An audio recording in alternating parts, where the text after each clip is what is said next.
एक बार की बात है, एक बौद्ध भिक्षु और उनका शिष्य महेंद्र गांव-गांव घूमकर लोगों को धर्म के उपदेश दिया करते थे। एक बार जब वो एक गांव में धर्म का उपदेश देकर वहां से चलने ही वाले थे कि तभी जोरों की बारिश शुरू हो गई। उन्होंने कुछ देर तक प्रतीक्षा की, लेकिन बारिश रुकने का नाम ही नहीं ले रही थी। तो उन्होंने निर्णय लिया कि वो इसी गांव में एक छोटी सी कुटिया बनाएंगे और अगले कुछ हफ्तों तक इसी गांव में रहेंगे। उन्होंने गांव के बाहर एक छोटी सी कुटिया बनाई और वहीं रहने लगे। धीरे धीरे लोगों को उनके बारे में पता लगने लगा और लोग उनके पास आने लगे। लोगों को उन भिक्षुओं के मुंह से बुद्ध की शिक्षाओं को सुनना बहुत ही अच्छा लगता था। इसीलिए हर दिन बहुत से गांव वाले उनके उपदेश सुनने उनके पास आने लगे। गांव के लोग उन बौद्ध भिक्षुओं से गहरा स्नेह रखते और उन्हें बहुत मान सम्मान देते। वो उनके लिए खाने की व्यवस्था भी करते थे। बहुत से गांव वाले तो उपदेश सुनने के पश्चात उन्हें कुछ उपहार भी देकर जाते। इस तरीके से बहुत दिनों तक वो बौद्ध भिक्षु और उनका शिष्य महेंद्र उस गांव में रुके रहे। फिर एक दिन अचानक बौद्ध भिक्षु अपने शिष्य महेंद्र से कहते हैं कि हम बहुत दिनों से इस गांव में रुके हुए हैं, अब हमें यहाँ से चलना चाहिए।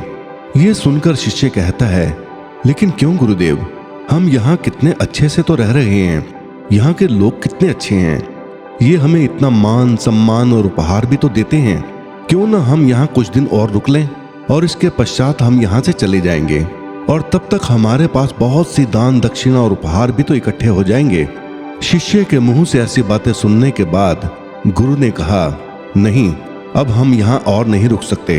हम यहाँ पहले ही बहुत रुक चुके हैं और हमें धन और उपहारों को इकट्ठा करके करना भी क्या है। ये चीजें हम भिक्षुओं के किसी काम की नहीं हैं और हमें इनसे लगाव भी नहीं रखना चाहिए। हम तो त्याग के मार्ग पर चले हैं, फिर हमें इस धन का क्या करना है। गुरु ने शिष्य की आंखों में देखते हुए कहा, हम आज ही यहाँ से चलेंगे और जो कुछ भी उपहार में मिला है वो सब कुछ यहीं छोड़ दो और खाली हाथ मेरे साथ चलो।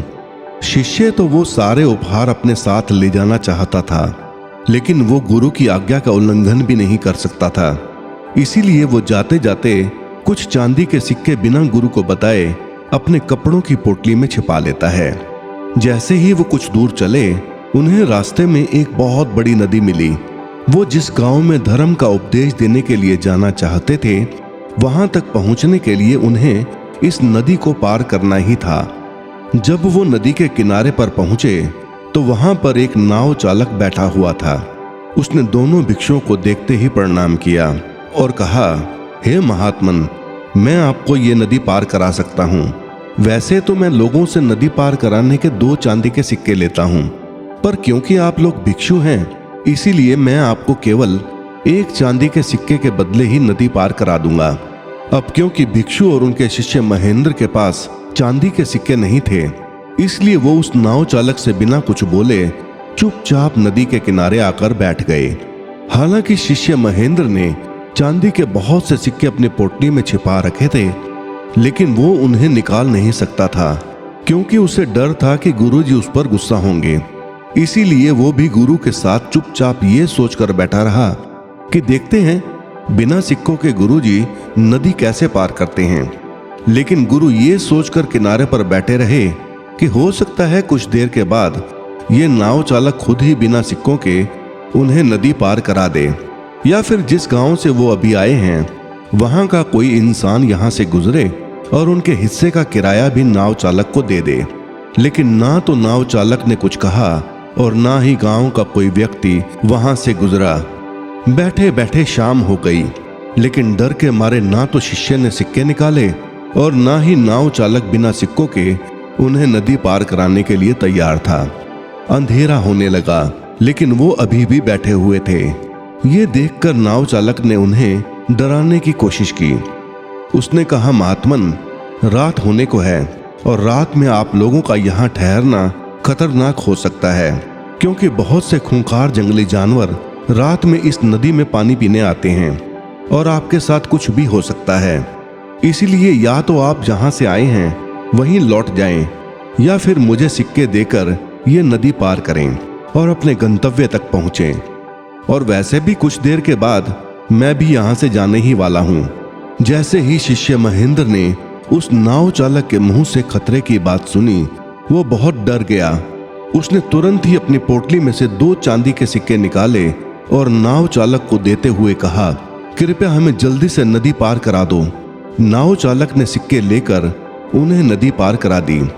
नदी पार करने के बाद गुरु ने कहा, जब मैंने तुमसे कुछ भी लेने के लिए मना किया था तो फिर तुमने ये चांदी के सिक्के क्यों रख लिए थे? तुमने मेरी बात क्यों नहीं मानी? शिष्य महेंद्र ने कहा, गुरुजी, यदि ये चांदी के सिक्के मेरी पोटली में नहीं होते तो हम बहुत बड़ी मुसीबत में पड़ सकते थे। रात का समय था और कुछ भी हो सकता था।